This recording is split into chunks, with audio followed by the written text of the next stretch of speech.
Por ejemplo, no sé si lo mencionamos el viernes pasado, lo que Pablo le dice a Tito: por esta razón o por esta causa te dejé en Creta, para que corrijas lo deficiente. Ahora, cuando hay algo deficiente, ¿quién lo va a corregir? Porque una de las tendencias del evangelio de hoy, hermano, es que no se corrige, no se corrige, no se corrige. A lo más que llegamos, si acaso, a veces ni en el mensaje, sino que a lo más que llegamos es a predicarle a la gente. Pero muchas veces hasta el mensaje lo cambiamos para agradar a la gente. Y muchos predicadores están usando una plataforma o están para atrás de un púlpito para predicar a la gente lo que la gente quiere oír, no lo que necesita oír. Y por lo general, lo que necesitamos oír siempre nos va a tocar el ego, siempre nos va a corregir. Ahora, ¿habrá cosas deficientes entre nosotros en la iglesia? Como personas, como familia, como matrimonio, como liderazgo, como congregación, ¿habrán deficiencias en nosotros? La pregunta es: ¿quién lo va a corregir? Y si a usted no le gusta que le llame la atención, entonces debe de ser irreprensible. O sea, limítese a hacer lo que se le dice, como se le dice y cuando se le dice. Porque por el otro lado, los líderes o el pastor, los que tienen altura de liderazgo en la iglesia, tienen el mandato de Dios, ya creo que lo hemos mencionado, de ministrar a la iglesia, de pastorear a la iglesia sin enseñorearse de ella, porque una cosa es enseñorearse y otra cosa es corregir. Y yo tengo como pastor y como cualquier líder, debemos de tener el cuidado de cuando ministramos a la iglesia, cuando corregimos algo, de hacerlo sin enseñorearme, sin sentirme más, sin considerarme más espiritual o más importante, pero sí tengo que corregir. Ahora tengo que tener el cuidado de no caer en ese error, de menospreciar a la gente, pero sí hay que corregir. Ahora yo pregunto: ¿quién corrige lo deficiente? En el hogar, ¿quién corrige lo deficiente? En la familia, ¿quién corrige lo deficiente? Y en la iglesia, ¿quién corrige lo deficiente? ¿Por qué cree usted que se pone líder en la iglesia? Sí, los líderes están para buscar a la gente, para pastorearla, porque cada líder es un pastor de la gente que se le pone a cargo, para cuidarla, para buscarla, pero también para corregirla. Ahora, muchas cosas no las hacemos, pero lo que menos hacemos y queremos hacer es corregir. ¿Por qué? Porque corregir implica caer mal. ¿Y quién quiere caer mal? De hecho, la gente hoy, hermano, llámese como se llame, la posición de liderazgo, lo que queremos es quedar bien con todo, congraciarnos con medio mundo. Pero cuando usted hace la obra de Dios, usted no puede caer bien a todos, no puede quedar bien con todos, queda bien con uno y con otro queda mal. Porque si queda bien con todos, va a tener problemas con Dios. Jesús mismo quedó bien con todos. Quedó bien con todos Jesús. Ahora, si usted ve la tendencia de hoy en nuestro liderazgo, es que queremos quedar bien con medio mundo, no queremos que nadie nos vea más. Ahora, creo que dijimos la vez pasada, lo que todo líder debiera hacer, debiera de esforzarse por hacer es lo correcto a la luz de la palabra. Ahora, puede ser que lo correcto a la luz de la palabra no sea lo correcto para el hermano Carlos Moreno. Pero yo ahí no tengo que ver, yo lo que tengo que ocuparme es de hacer y decir lo que la Biblia enseña, tratar de hacer lo correcto. De ahí, si la Biblia se lo pasa llevando a él, lo siento, se lo va a llevar y yo me lo tengo que llevar. Obviamente, cuando hago eso no tengo que hacerlo con saña, con malicia, con ganas de desahogarme por algo que no me gustó el hermano. No sé si no es entendido. Pero yo no puedo obviar decir, no debería ser así. No debiera obviar decir la palabra solo porque sé que el hermano está cometiendo un error. Al contrario, si sé que lo está cometiendo, habría que ir a amarlo y corregirlo a solas, antes de tratarlo como libre. No sé si no hay. Pero ¿quién corrige? Lo que sucede hoy, hermano, en la mayoría de iglesias, no es toda la mayoría, que usted ve un error en un hermano y en vez de llamarlo y corregir lo que hace. Porque hay un don de lengua que tienen casi todos los miembros, ¿no? ¿Qué hacemos? Y aunque sea cierto lo que vimos o presenciamos, si no lo manejamos de la manera correcta y no le decimos a las personas correctas, eso se llama difamar. Usted está matando el buen nombre de una persona. Porque puede ser que la gente no se dio cuenta de lo que hizo y para ellos sigue siendo un buen creyente, una buena persona. Pero cuando usted va y difama y le dice a la gente y luego se da cuenta medio mundo, gente que ni necesitaba saber ni se debía dar cuenta, usted le está matando el carácter, el buen carácter, el buen testimonio de una persona. Porque hay una manera correcta de, ¿cómo le puedo decir?, de evacuar los problemas, de resolver. Y lo primero es ni siquiera ir a correr y decirle al pastor o al oficial, es que si el hermano vio algo en Roberto, llámenlo, según la Biblia. Si hizo una y otra y no se pudo, entonces explica al pastor y vamos a llamar al cuerpo oficial y lo vamos a tratar. Y si no entiende, entonces, según la tendencia bíblica o la ética bíblica, dígaselo a la congregación cuando él esté presente, para que a él le dé vergüenza y para que los demás aprendan. Eso no es la ética que nos enseña el niño, es la ética de la Biblia. Ahora, le aseguro que si le pregunto a la hermana Sara, ¿usted está de acuerdo con eso? Y me va a decir que no. O a cualquiera me va a decir que no, tiene razón. Pero eso es lo que enseña la Biblia.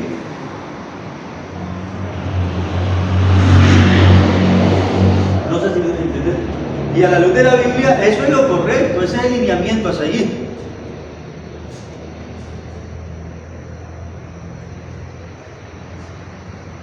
Pero ¿qué pasaría si hiciéramos algo así? ¿Qué dice la iglesia del pastor? Porque ¿qué diría usted? Que me faltó la ética, que fui desconsiderado, que lo avergoncé. Pero la gente no piensa en el pecado que la gente cometió y el fraude que le está haciendo a la iglesia de Dios. ¿Cuánto está defraudando el nombre de Dios? Y eso es lo que está cuidando ahora. ¿Cuánto cuidamos la obra de Dios? ¿Cuánto velamos por la obra de Dios? Y de esa responsabilidad nos compete a todos. ¿O no? ¿O solo es del pastor?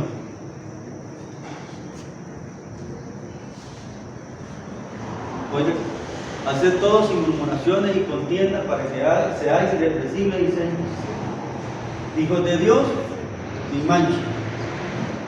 Y mire el otro en medio para que se dé cuenta dónde estamos, en medio de una generación maligna y perversa. Cuando es así la generación en la que vivimos, maligna y perversa, en medio de la cual,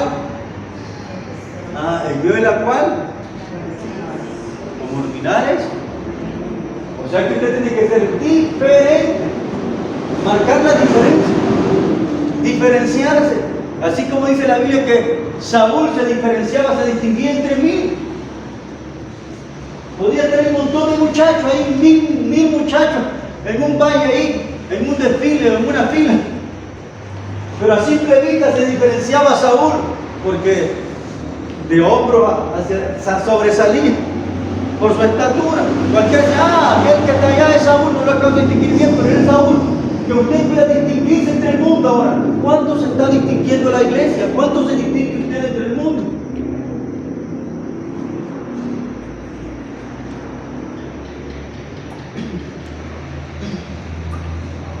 ¿Cuánto?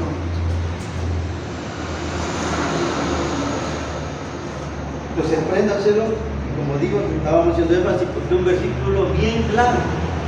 Realmente está tratando una deficiencia muy arraigada en la vida de todas las personas y de los creyentes de la excepción. ¿Cómo nos cuesta obedecer?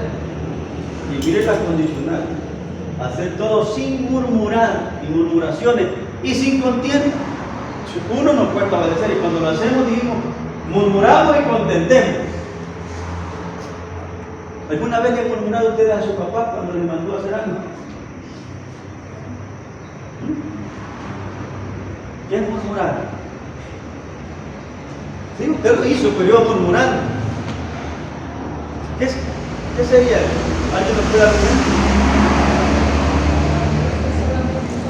Eso no manda, yo no sé por qué, mamá, no dice nada a mí, solo a mí, solo a mí. Y ahí va zapateando, lo hace pero murmurando. Eso lo hace digno de una reflexión. Y luego y contiende. Ya se ha peleado usted con su papá o su mamá. Ya se ha discutido. Que no le ha pegado, pero ha contendido. Ahora, si hace eso, según lo que dice, usted no es irreprensible, sino que está dando razones para que se le reprenda.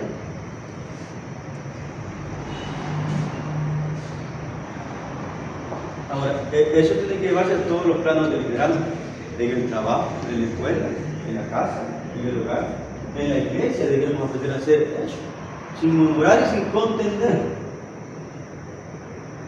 Ahora, ¿qué es más fácil? ¿No murmurar o murmurar? ¿No contender o contender? ¿Qué es lo más común?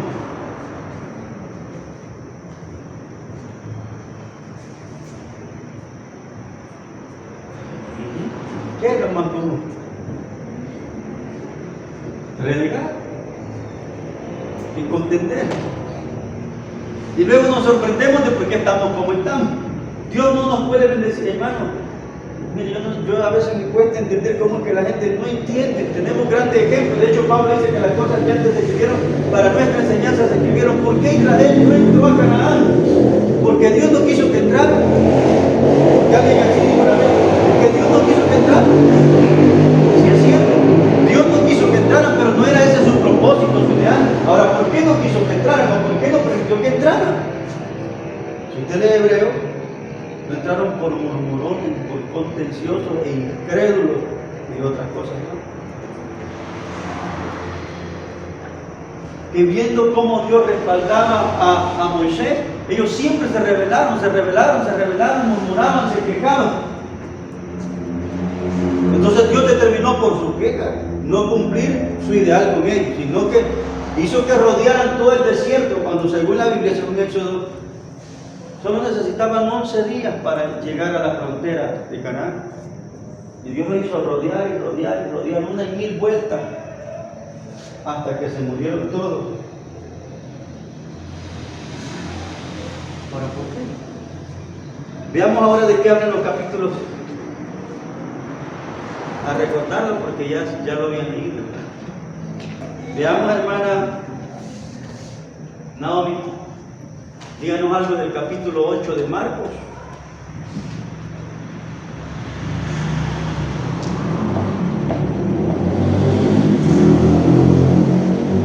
Algo que leyó en Marcos.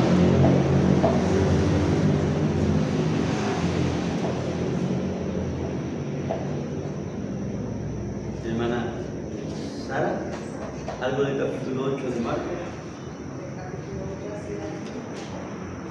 Algo de lo que se acuerde. La alimentación de los 4,000.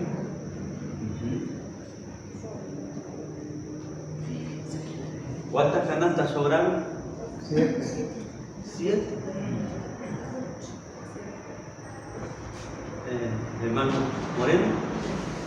Exactamente del capítulo, no, de los capítulos. Del capítulo 9. No me recuerdo capítulo por capítulo, solo, o sea, sí me acuerdo de algunos acontecimientos Veamos uno. por ejemplo, la del, ¿cómo se llama? El Gadareno, el llamado Gadareno. Ajá, díganos. Cuando Jesús cruzó, ¿verdad? Llegaron a esa ciudad de Gadara y encontraron a un muchacho endemoniado, gadareno, y pues él desde que vio a Jesús el demonio, pues lo conoció y le dijo: ¿qué tienes contra nosotros? Y él lo reconoció y le dijo: ¿cómo te llamas? Me llamo Legión. Y le dijo que se saliera y le pidieron permiso para irse a un gato de cerdo y se lo arrancaron. La gente ya no quiso porque creyeron que no era cosa buena, entonces no quisieron que él. ¿Y cuál fue el desenlace? Porque él quedó libre y él, según algunos, se cuenta que él fue el que llevó la palabra y en el lugar donde yo vivía, porque él lo dijo que fuera que vivía ahí con él, pero él dijo que se quedara. Hermano Roberto.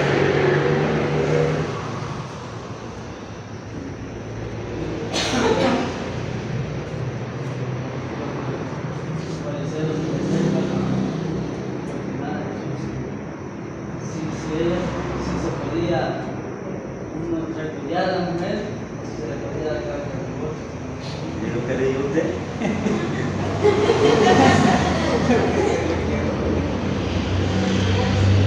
¿Qué dijo Jesús? Le respondió que había hecho Moisés acerca de eso. Solo por decirlo así, por una infidelidad, por adulterio, si se le podía dejar.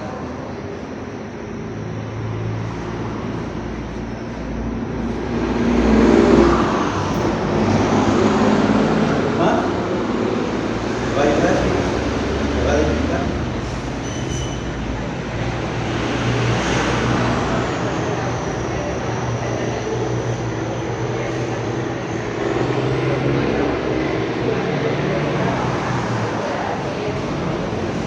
¿Eso qué quiere decir? Que tendríamos que conformarnos con dar poquito. ¿Con cuál es la lección ahí? ¿Me puede decir o necesita que alguien le ayude? Ahí ella dio todo lo que tenía, sin importar qué va a pasar de mañana, si le va a alcanzar para otra cosa, Entonces el Señor estaba elogiando eso. Que ellos dieron mucho, pero dieron de lo que les sobraba. Ella dio poco, pero dio todo lo que tenía. Entonces, para Jesús, lo poquito que ella dio menos que todo, económicamente hablando. Pero para Jesús, ella dio más, porque ella dio todo lo que tenía. Los otros dieron mucho, pero dieron de lo que les sobraba. ¿Cómo damos nosotros? Una gran lección. Un día de esto alguien me preguntó, pastor, me dijo, y cuando nos moramos y lleguemos al cielo, nos vamos a reconocer. ¿Qué dicen ustedes? ¿Vamos a conocer?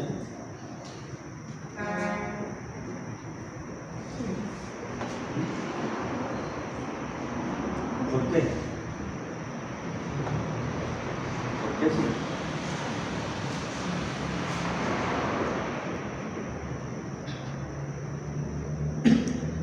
Quiero que les pregunto eso por dos cosas. Una, porque ahí le preguntaron al Señor unos señores que querían, dijeron, hubo un hombre, bueno, hubo una familia de 7 hombres, y una mujer se casó con uno de ellos, y murió y no le dejó descendencia, no le dejó hijos. Luego el segundo y el tercero, al fin que todos fueron maridos de la mujer, y nadie le pegó hijos. En la resurrección, ¿mujer de quién va a ser? Acuérdense que era una pregunta sarcástica, porque la pregunta la hicieron los saduceos y ellos no creían en la resurrección, pero estaban tentando a Jesús. Y no creían en la resurrección, pero mire la pregunta que estaban haciendo. En la resurrección, ¿de quién va a ser mujer?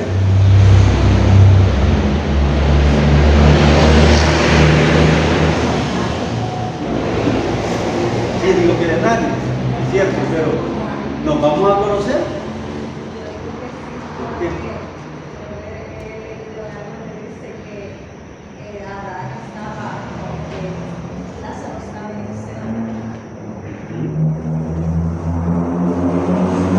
Pero ¿qué tiene que ver que Lázaro estuviera en el seno de Abraham?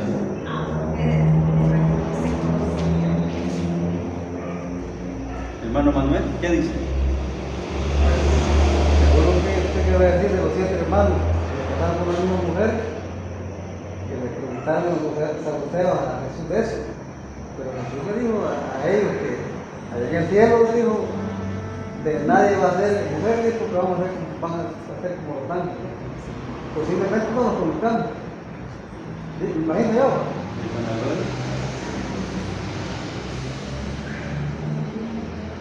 ¿Cómo? Hermana Sara.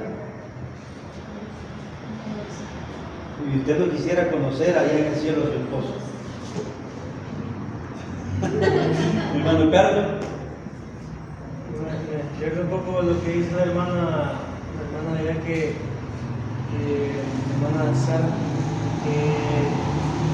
refiriéndose al rico y Lázaro. Y entonces sí, ahí dice que el rico cuando vio a lo lejos, vio que estaba Lázaro en el seno de Abraham. Entonces, Yo diría que sí, aunque eso fue cuando, Eso fue en el infierno. correcto, fue ahí, entonces después de eso, ahí donde sale la duda. Ahora, hubo otra parte y otra escena donde Jesús subió a un monte, se llevó a unos discípulos y luego estando en el monte, se conoce como el monte de la transfiguración, dice la Biblia que se aparecieron Moisés y Elías. Y los discípulos dijeron, fuera bueno, Señor, que nos permitieras hacer una enramada, 3 enramadas, una para ti, una para Moisés y una para Elías. ¿Cómo es que los conocieron si no habían sido contemporáneos? Y perdone lo que le voy a decir, porque voy a citar el dicho de un predicador de renombre, de un predicador inglés, que le hicieron, dicen, la misma pregunta. Ahora él era bastante brusco para responder, literalmente él dijo, ¿usted cree que seremos más tontos en el cielo que aquí? ¿O somos más inteligentes aquí que lo que seremos en el cielo? La persona le respondió, pues creo que seremos más inteligentes allá. Entonces, si siendo más inteligentes allá y aquí no conocemos, ¿cómo nos vamos a conocer allá? Ahora, lo cité de la transfiguración porque ¿cómo es que conocieron los discípulos a Moisés y a Elías? Y ni siquiera fueron contemporáneos. Pero según la Biblia lo conocieron. Y ellos no estaban santificados, ni transformados, ni glorificados. Entonces en el cielo sí vamos a conocer. Ahora lo que decía la hermana Sara y el hermano Carlos. Si el rico que estaba en tormento pudo conocer que Lázaro era aquel mendigo a quien él no le daba de comer, y él estaba en el tormento, en el infierno, ¿cómo no vamos a conocernos nosotros que no vamos a estar atormentados? Entonces sí nos vamos a conocer. Obviamente esa atracción que hay entre el hermano Carlos y la hermana Sara ya no va a ser así, ya no va a estar. Pero sí nos vamos a conocer y creo que en alguna manera vamos a alegrarnos con nuestros seres queridos, que veamos ya con el que nos encontremos. No sé, porque si no, no fuera perfecto, ¿no? Pero vamos a tener vamos a poder conocernos. Entonces, eso debiera alegrarnos. Y una pregunta, hermano, con respecto a eso también, cuando dice que vamos a ser transformados, por lo menos cuando sea en ese momento, seremos como ángeles. Entonces, no sé si es que llega un momento en el que el cuerpo va a llegar a una edad, que uno conozca, digamos, los 30 años. Según los estudiosos, más o menos, Una edad intermedia. todos vamos a tener a la hora de la transformación, más o menos vamos a andar por unos 30 años, algunos, otros creen que un poquito menos, pero Porque ahí es lo que decimos de que si nos vamos a conocer, por ejemplo, si digamos el papá murió y yo lo recuerdo que fue ancianito, porque a veces es mayor, entonces, ¿cómo reconocerlo si va a estar de una edad más joven? O sea, eso. acuérdense que ahí no van a haber limitantes. Sí, claro. No va a haber gente reforzada, no va a haber gente ciega. Las limitantes con las que no van a estar. Entonces vamos a conocer. Eso va a ser, para mí va a ser. ¿Qué más, hermano Carlos? ¿De qué más habla esos capítulos? Recuerdo que hablaba del ciego de Bethsaida. ¿De? El ciego de Ajá. Bethsaida, ¿me parece? ¿Qué dice del cielo? 8 que dice que Jesús le llevaron a un ciego, dice, entonces Jesús le preguntó si quería ver, y dijo que sí, y entonces él se lo llevó, lo tomó en la mano, dice, lo sacó fuera de la aldea, y estando fuera le escupió en los ojos, luego le puso la mano sobre los ojos y le preguntó si veía, y le dijo que veía gente como árboles, pero que veía que caminaban. Entonces la otra Jesús viene y solo le pone las manos sobre los ojos y ya, pues, ya puede ver.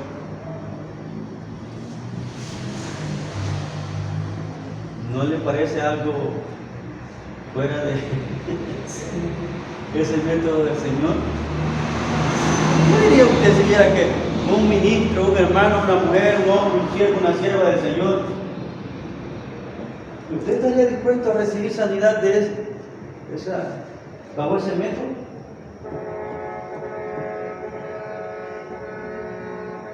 ¿No estaría usted dispuesto? Porque mejor con saliva, pero que se sane, considero yo. Usted se baña.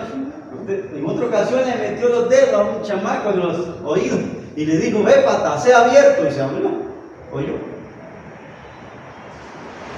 Métodos poco convencionales que nunca los hemos visto, pero Jesús lo hizo. ¿Usted qué diría? ¿Usted estaría dispuesto a que Dios haga un milagro de esa manera en usted?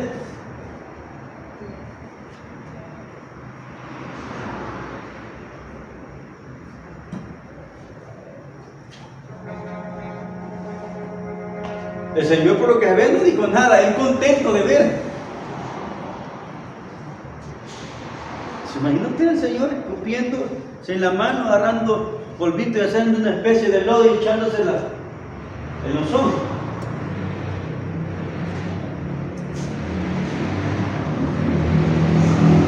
Mire, a veces por eso no somos salvos, porque a veces la gente quiere milagros, pero no quiere permitir que Dios lo haga como Él quiere.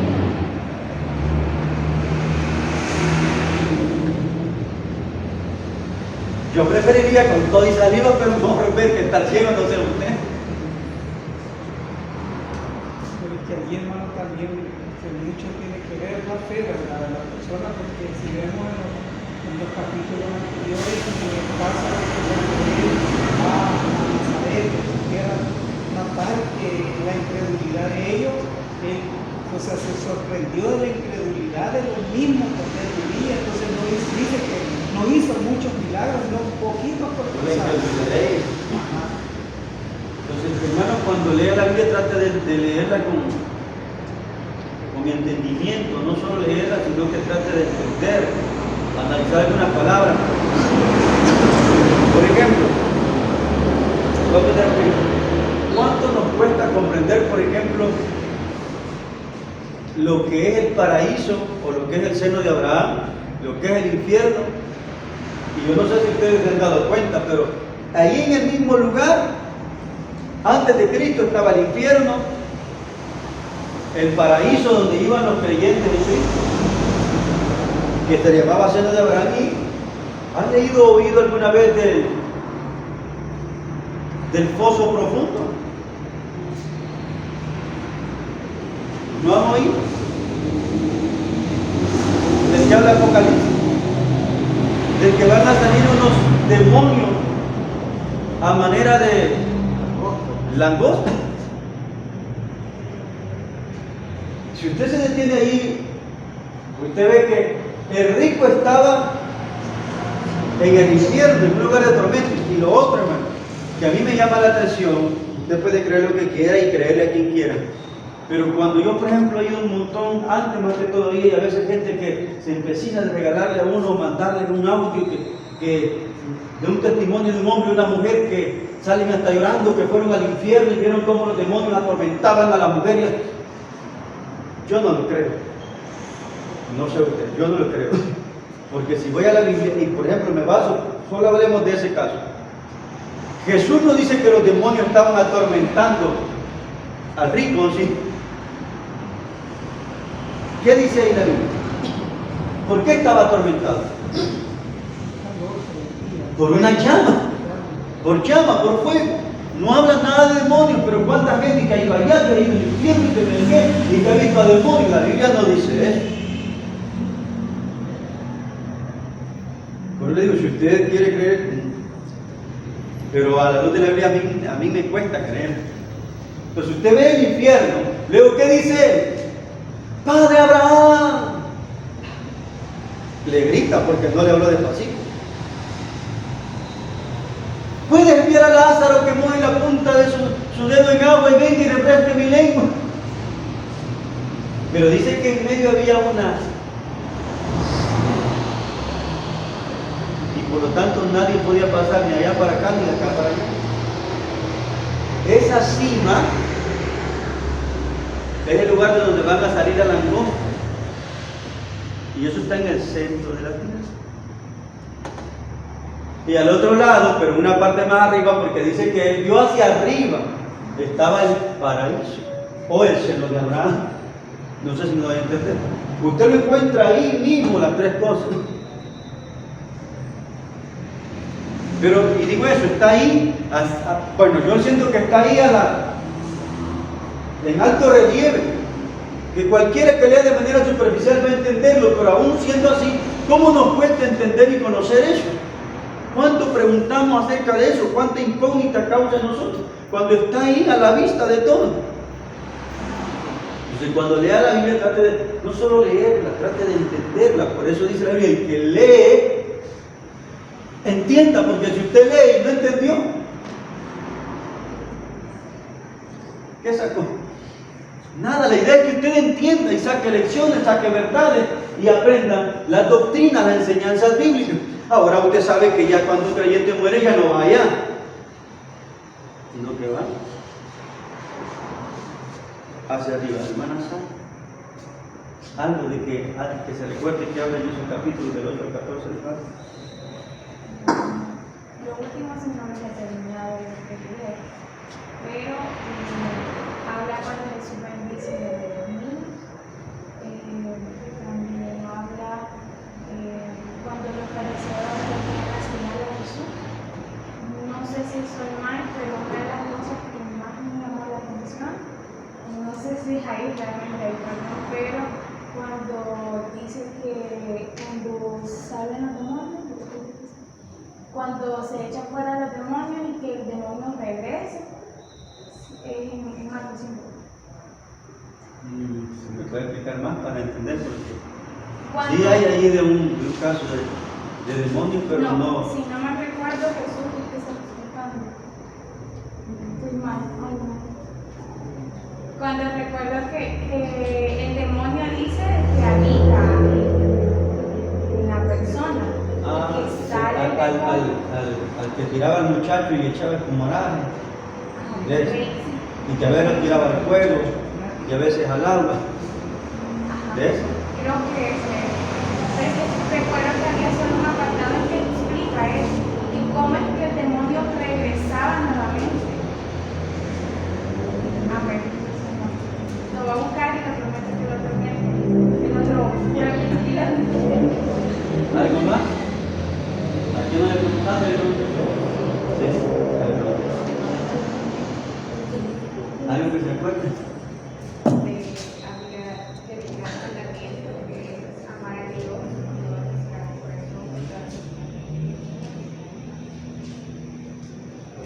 ¿Y qué le dijo el Señor a ese fariseo? ¿Se recuerda? Porque un fariseo que lo cuestionó, ¿no?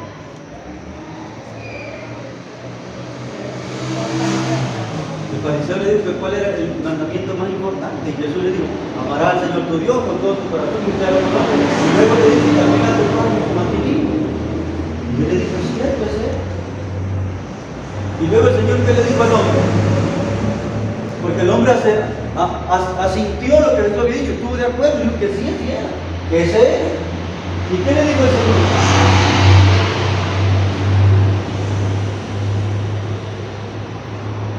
Que estaba cerca de la salvación. ¿Y qué le faltaba? Solo hacer confesión de fe, reconocer que Jesús era el Hijo de Dios. Ahora mire, hermano, hay mucha gente que ha estado cerca de la salvación. Hay mucha gente que está cerca de la salvación, porque hay gente de las iglesias que puede salir, pero si está en una iglesia está cerca. Pero se recuerda, por ejemplo, lo que Pablo le dijo al rey Agripa, cuando le habló a Agripa y a Festo, si no mal recuerdo.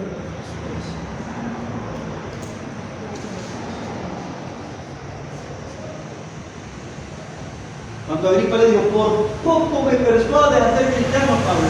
Cuando Pablo le habló de la ira venidera, le habló de la resurrección de los muertos y de la justicia divina, y él dice, por poco me persuades a ser cristiano, Pablo. ¿Y qué le dijo Pablo? Dios quisiera que por poco, por mucho, realmente lo que yo quisiera es que tú o ustedes fueran tal cual soy yo, excepto estas cadenas. O sea, que ustedes creyeran en Cristo como yo creo y fueran salvos como yo, pero que no tuvieran las cadenas que él tenía. Entonces mucha gente que ha estado cerca de la salvación, pero una cosa es estar cerca y otra cosa es eso.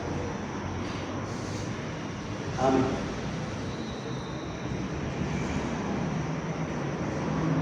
¿Te evangelizaron? Tienen que hablarle a otra persona del Señor. Bueno, estamos hablando de los parámetros para una buena relación con la iglesia, ¿verdad? No sé dónde nos quedamos, hermano. O ahí no quedamos. Hablamos de que hay que ser apacibles. Bueno, entonces parámetros para una buena relación con la iglesia. Ya hablamos con la familia, los parámetros para una buena relación con los extraños. Y vamos ahora a ver parámetros para una buena relación con la iglesia. ¿Necesitamos o no necesitamos tener una buena relación en la iglesia?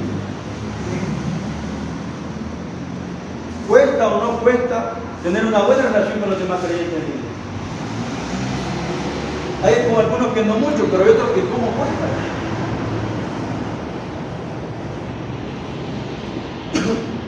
Porque a veces hay barreras en la iglesia y no las hemos derribado. ¿Qué barreras considera usted que hay en la iglesia?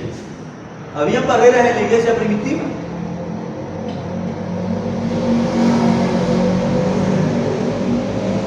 ¿Qué barreras había en la iglesia primitiva? ¿Hermana Sara?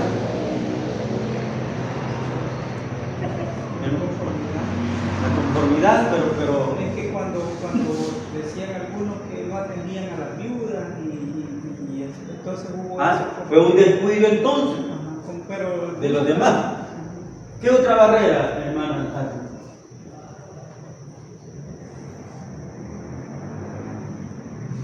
¿Hermana? ¿Hermana Sara? ¿Hermana Roberto?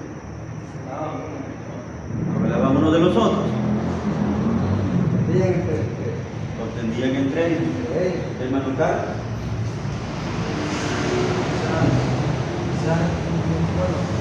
Había diferencias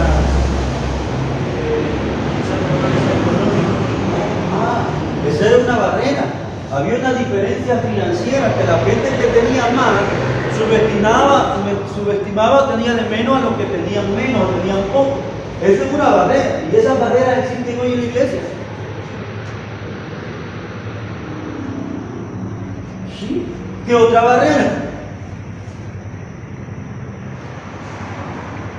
también una de las barreras que pienso yo que del antiguo también es cuando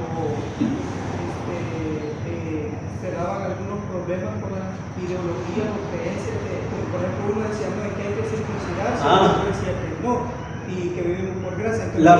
La cultura no son una barrera.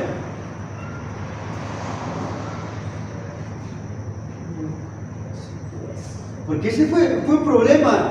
Si ustedes leen Hechos 15, si no me recuerdo, se celebró un concilio en Jerusalén de todo el liderazgo de la iglesia de ese entonces para resolver ese problema, porque ese problema sí lo consideraron serio, porque los judaizantes, los judíos, estaban exigiendo que los gentiles que habían aceptado al Señor se circuncidaran y que vivieran por la ley, o sea que empezaran a matar también animales.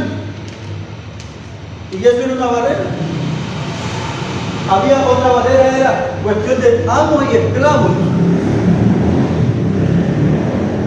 Amos y esclavos.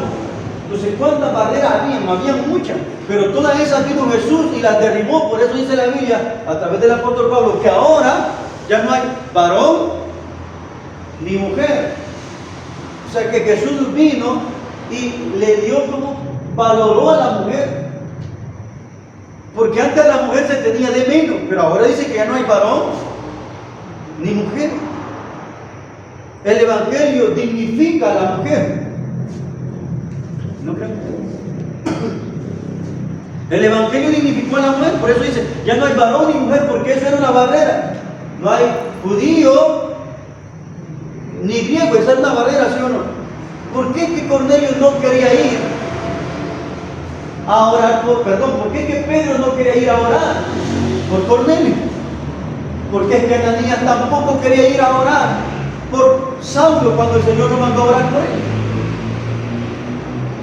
Por esas maneras, entonces no hay mujer ni hombre, no hay judío ni griego, no hay rico ni pobre. Delante de Dios no hay. Y las iglesias, las congregaciones debiéramos de ocuparnos que eso no suscita división en la iglesia, porque en todas las congregaciones siempre hay gente que tiene más que otros. No es malo que alguien tenga más que otros. El problema es cuando no sabemos manejar eso y no entramos en una buena relación o comunión con los hermanos. Tenemos que aprender a llevarnos bien con todos, o sea, que tengan más o que tengan menos. Y a veces la gente que tiene miedo es la más orgullosa. Entonces no hay frontera. No debieran, y si hay, debemos derribar. Ahora, ¿qué barreras hay entre nosotros?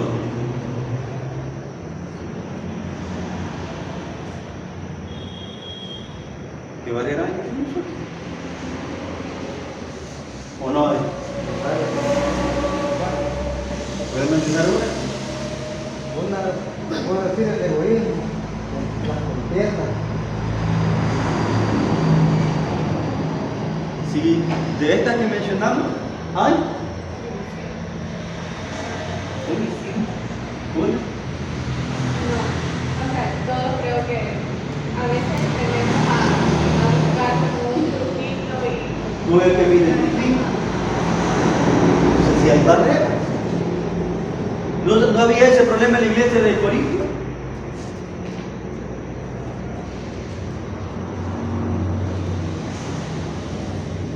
Y entre otras razones, fue una de las razones por las que Pablo le llamó a los corintios carnal. Cuando usted tiene sus secciones, tiene su grupito, y hay grupitos con el que se lleva mejor que con otros. Esa es la actitud, según la Biblia, de una persona carnal. Porque tiene su grupo solamente privilegiado. Con unos sí, con otros no. Entonces esas barreras debemos derribarlas y están en la iglesia. Entonces veamos los parámetros para una buena relación con la iglesia. Primero dijimos que hay que ser apacible, o sea, suave y manso. Recuerde que la palabra mansedumbre implica también ejecución de autoridad. Ahí leímos Romanos y Mateo. B. Para tener una buena relación con la iglesia también debemos aprender a ser benignos. Esto quiere decir también, entre otras cosas, indulgente o amable, como dice ahí.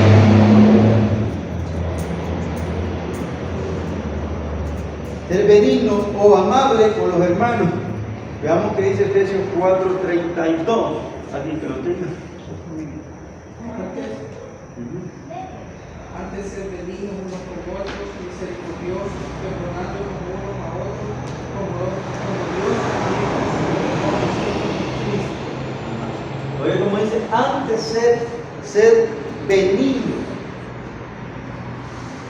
o sea, ser amable. Alguien dice que también eso significa ser indulgente. Obviamente no con todo, no está hablando de que vamos a pecar y ser indulgente con el pecado, pero hay cosas que podemos pasarlas. Entonces dice que hay que ser benignos, hay que ser indulgentes, hay que ser amables unos con otros, con los demás hermanos. Esto nos va a ayudar a tener una buena relación con los demás. Pero ¿qué tan amables somos?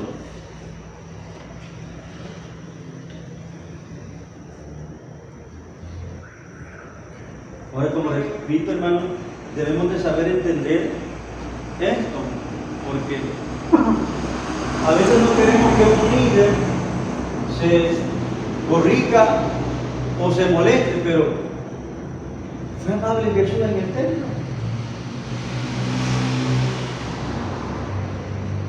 No sé si me entienden a qué me estoy refiriendo. Cuando Jesús entró al templo y volcó las mesas y les espantó todos los animales y les dio con aciar a los... fue amable.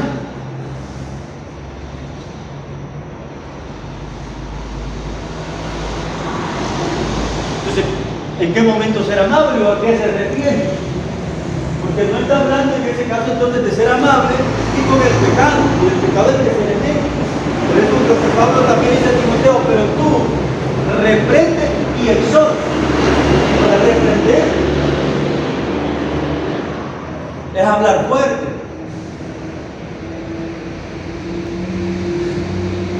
¿Alguna vez ha reprendido usted a su hijo? ¿Cómo le habla cuando le reprende?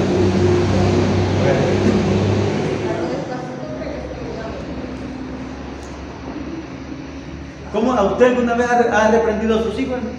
Cuando estaban pequeños, ¿Y cómo les hablaba? Así bonito, suave. les hablaba más pesado, porque en el tiempo los cristianos les hablaban más fuerte.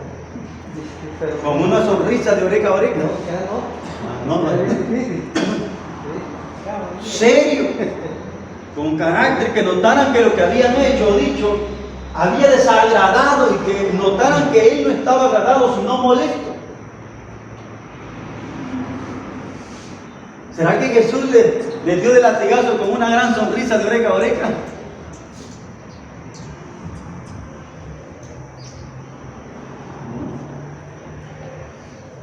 Él fue en él.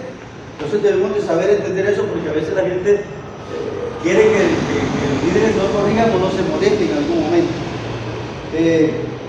Entonces debemos aprender a ser benignos, a ser amables, compasivos unos con otros. Sí, perdonar las ofensas de los hermanos. Usted ve que el mismo versículo al final dice perdonando.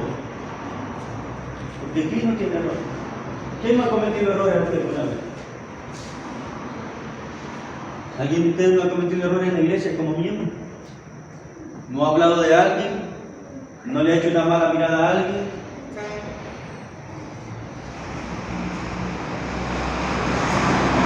¿No ha tenido un procesito con alguien? Eso es normal, en cierto sentido.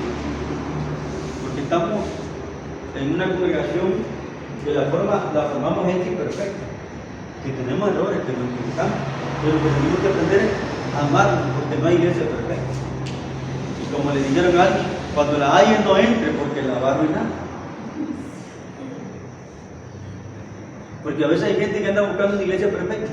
Y por eso aquí les dijeron, mire, no hay iglesia perfecta, pero si alguna vez la haya, no va a entrar, porque el día que usted entre se arruina.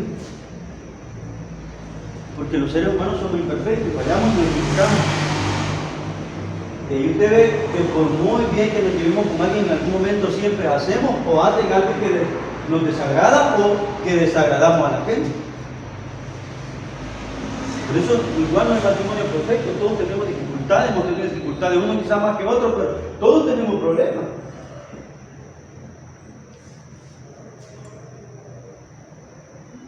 Nos casamos ilusionados y de repente con el tiempo, conforme ha pasado el tiempo, nos vamos espantando de lo que no le conocíamos a ella o a él. Pero ustedes no, son los mismos.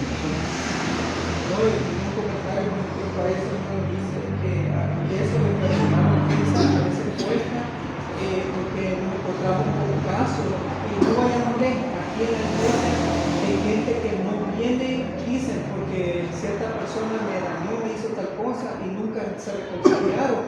Y hay gente todavía con ese sentimiento y lastimosamente la otra contraparte está aquí y a veces hasta líderes son. Entonces uno puede pensar ahí, ¿verdad? Que hasta dónde llega el sentimiento ese de no solucionar las cosas, porque son gente, o sea, que eran instrumentos, pero lastimosamente dejaron que minara eso, ni reconocieron, ni tampoco dieron, porque ahí siempre se da el problema de que quién va a dar el primer paso. Lo otro, hermano, ¿qué dijo el Señor? ¿Qué dice la Biblia? Que la lucha no es contra usted ni contra mí. Porque con mucho respeto, a veces se le puede meter el diablo a usted y a veces se le puede meter a mí. ¿Y qué dijo el Señor? Por ejemplo, cuando le dijo a Pedro, apártate de mí, Satanás, porque me eres estorbo. Pero luego más adelante le dijo, no te dije a ti, sino al que estaba dentro.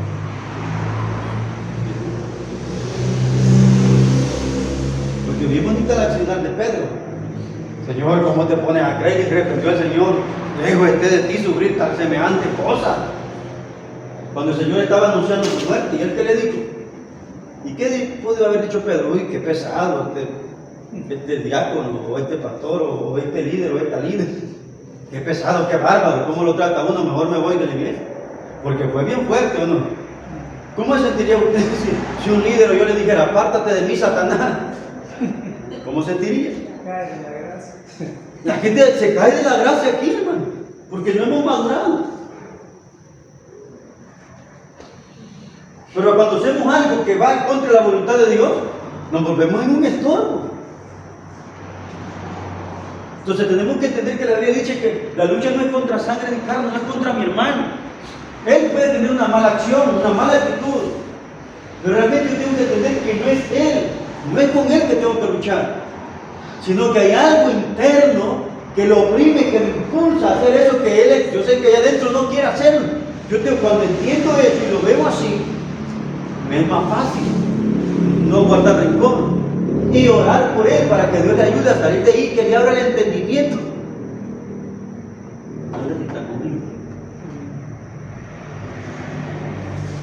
Lo que el hermano estaba agregando, lo que el hermano estaba hablando, quizás también llega un punto de que cuando uno vuelve hacia atrás, como cuando ve, se decepciona la gente, el problema es que uno quita la mirada de Dios y se fija en la gente. Y a veces cuando muchas veces algún líder falla o hay una así, entonces dejo de venir porque me trató así, entonces quiere decir que yo no venía por eso, venía por la gente. ¿Qué haría usted, hermana Gloria, si Jesús le dijera eso? Que le dijo a Pedro. ¿Cómo se sentiría? ¿Qué decisión tomaría? ¿O no sentirían ustedes fuerte? ¿Creen que no fue fuerte eso? Uy, no, y el pastor, ¿y cómo me trató? Menos mal que y sarcásticamente. Pero Señor, yo te diría que estaba operando en tu corazón, en tu mente. Entonces debemos aprender a perdonarnos. Te recuerdo en otra ocasión que Pedro otra vez trató de reconducir al Señor y dijo: "Hey Cristo, más suave, Señor. Muy fuerte está predicando, la gente se te está yendo. Porque si la gente empezó a irse, se te está yendo".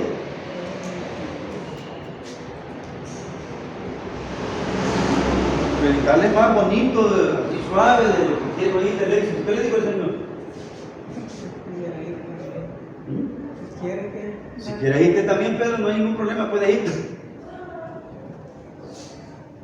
Y ahora, a veces nosotros nos afanamos más de retener a la gente que de predicar la palabra. Ahora, obviamente, hermano, creo, pero para mí, ningún pastor debería estar pensando en que la posibilidad de que la gente le vaya, y debiéramos hacer todo lo posible para que la gente no se vaya. Pero si la gente se va porque le predica la palabra, ni modo, a Jesús mismo se le fue por eso la gente. Lo que quiero decir es que a mí no debiera valerme que la gente se vaya. Yo debiera amar y cuidar a la gente y evitar hasta donde sea posible que se vaya, evitarlo hasta donde sea posible. Pero que eso no implique que yo tenga que aflojar la palabra, suavizarla. No, señorita. Entonces debemos perdonarnos las ofensas entre hermanos, porque todos hemos ofendido en la iglesia a alguien o nos han ofendido en algún otro momento. Yo creo que en cierta medida a todos nos han ofendido y todos hemos ofendido a alguien en algún momento, de alguna manera. ¿Usted no considera que ha ofendido a alguien en algún momento? ¿Se ha dañado? ¿A usted nunca le han dañado? O por lo menos usted nunca se ha sentido dañado o aludido. ¿No? Usted no, hermana, nunca se ha sentido que la hayan dañado. Hermano Manuel. Por momento no me recuerdo. Gracias a Dios, hermana Carmen, hermana Sara. Ahora, ¿alguna vez nosotros hemos dañado a alguien? ¿Hemos ofendido? ¿Y ese es el problema entonces?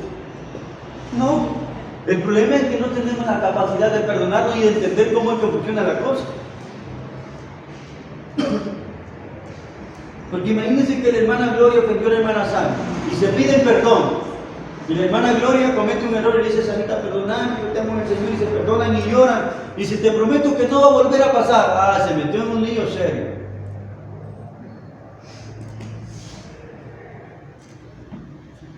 Porque ella va a volver a fallar. Voy a decir que no, con ella, Rebeca, espérate que sí. Lo más seguro que sí. Ahora, ¿qué es lo que hay que hacer? Perdón. Por eso cuando alguien le preguntó a su hijo: maestro, ¿cuántas veces debo perdonar al que me ofende?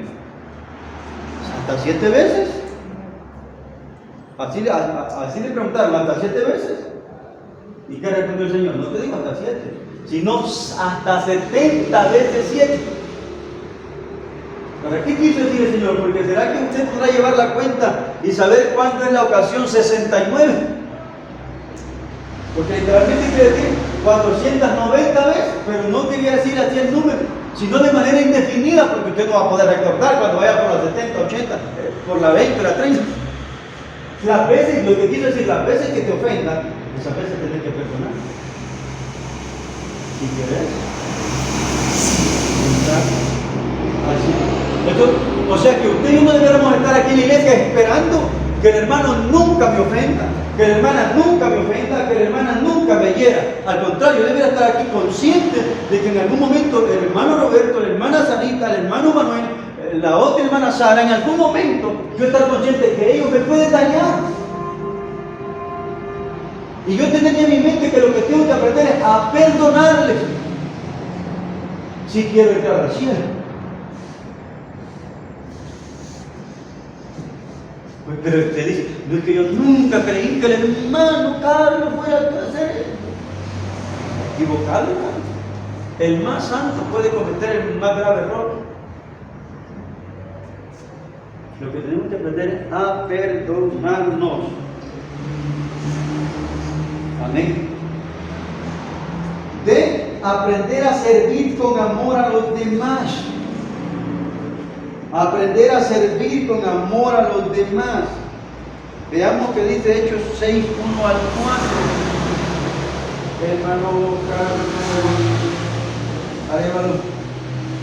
Y Gálatas 5, 13 al 15, hermano Moreno.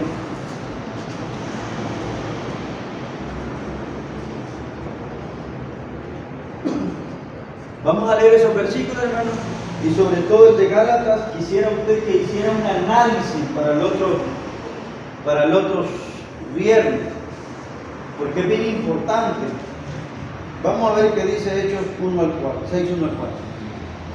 En aquellos días, como creciera el número de los discípulos, hubo combinación de los griegos contra los hebreos, de que las viudas de aquellos eran desatendidas en la instrucción diaria. Entonces los 12 convocaron a la multitud y dijeron: no es justo que nosotros dejemos la palabra de Dios para servir a la iglesia. Buscad pues, hermanos, entre vosotros a 5 varones de buen testimonio, llenos del Espíritu Santo y de sabiduría, a quienes encarguemos de este trabajo, y nosotros persistiremos en la oración y en el ministerio de la palabra. Ahora oigamos Gálatas 5, 13 al 15.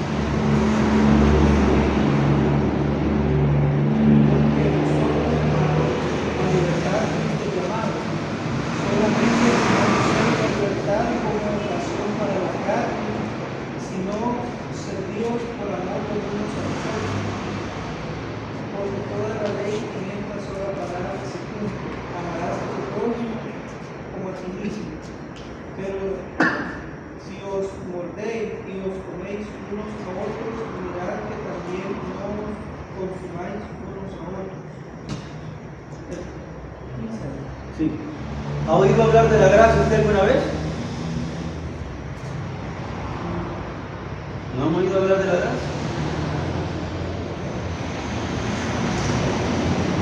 Bueno, Carlos. ¿Y han oído hablar de la ley?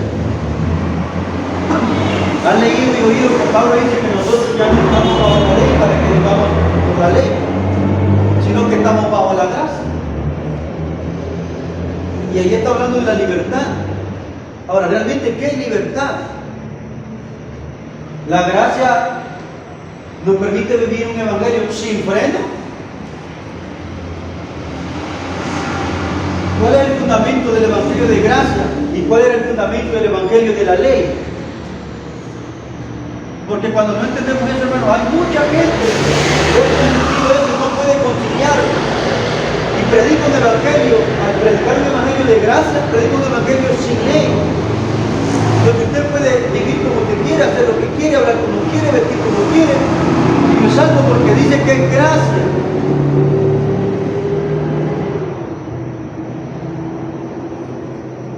Y es donde muchos hallan. Entonces, Gálatas 5, 13 al 15 dice. Anótelo, que no se lo olviden. Van a hacer un análisis para el próximo viernes de esos versículos.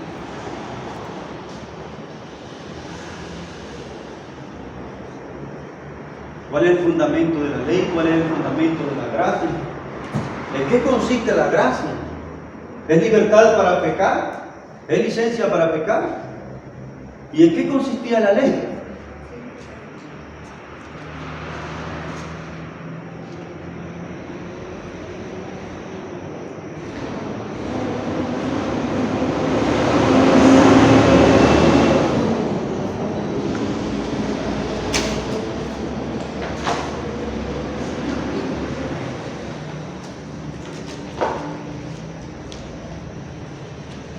Bueno, vamos a